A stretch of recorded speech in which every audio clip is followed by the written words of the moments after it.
Price allot. இந்த video மூலமாக உங்களை பார்க்கல ரொம்ப சந்தோஷம். 3 நாள் விபிஎஸ் ஊழியத்துக்காக கிறிஸ்தவ சமுதாய சபை அந்த சபையில் வைத்து 3 நாள் விபிஎஸ்க்காக நாங்கள் டைரக்டராக ஊழியம் செய்கிறதுக்காக 3 நாள் வந்திருந்தோம். எங்கள் ஒரு பெரிய ஒரு ஆச்சரியம் என்னன்னு பார்த்தீங்கன்னா, நிறைய நேரம் விபிஎஸ்சில் வந்து பிள்ளைங்களுக்கு வந்து நம்ம வந்து கிஃப்ட்லாம் கொடுப்போம். வசனம் சொல்கிற பிள்ளைங்களுக்கு, நல்லா ஆக்ஷன் பண்ணுற பிள்ளைங்களுக்கு, அமைதியாக இருந்த பிள்ளைங்களுக்கு நம்ம கிஃப்ட் கொடுப்போம் இல்லையா? ஆனால் இந்த சபையில் இந்த வருஷம் ஒரு புதுசாக ஒரு காரியத்தை செஞ்சுருந்தாங்க. அந்த சபையினுடைய பாஸ்டமாக வந்து அவங்களுடைய ஐடியா இது என்ன ஐடியான்னு பார்த்தீங்கன்னா, பிள்ளைங்க வந்து வசனம் சொன்னாங்க, நல்லா ஆக்ஷன் பண்ணாங்க, அமைதியாக இருந்தாங்க அப்படின்னா அவங்களுக்கு வந்து கிஃப்ட் கொடுக்காம அதுக்கு பதிலாக இந்த மாதிரியான டம்மி ரூபா, இந்த மாதிரி 500, 200, 100 இதெல்லாம் பார்த்தீங்கன்னா டம்மி ரூபா. இது அமேசான்லேயே கிடைக்குது. இந்த மாதிரி ரூபாயை வந்து அந்த பிள்ளைங்களுக்கு காமன் செக்ஷனில் நம்ம வந்து பிள்ளைங்க கையில் கொடுக்குறோம். ஸோ அந்த பிள்ளைங்க என்ன பண்ணுறாங்க, அந்த பிள்ளைங்க வாங்கி வச்சுக்குவாங்க.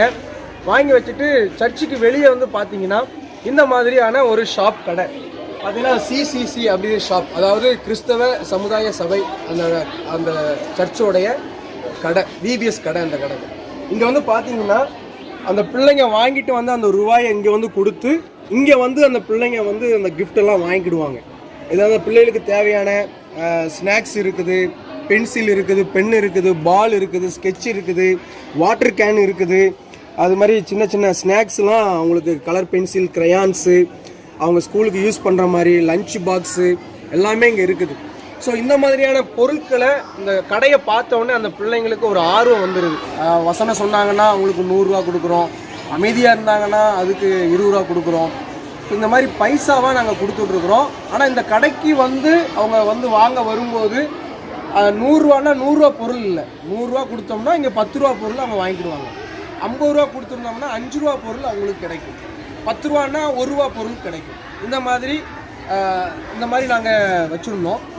ஒருவேளை உங்கள் சபையில் இந்த மாதிரி டம்மி ரூபா இல்லாமல் கூட நீங்கள் செய்யலாம். நீங்கள் வந்து பேப்பரில் எழுதி வச்சு பிள்ளைங்க கையில் கொடுத்து அனுப்பலாம்.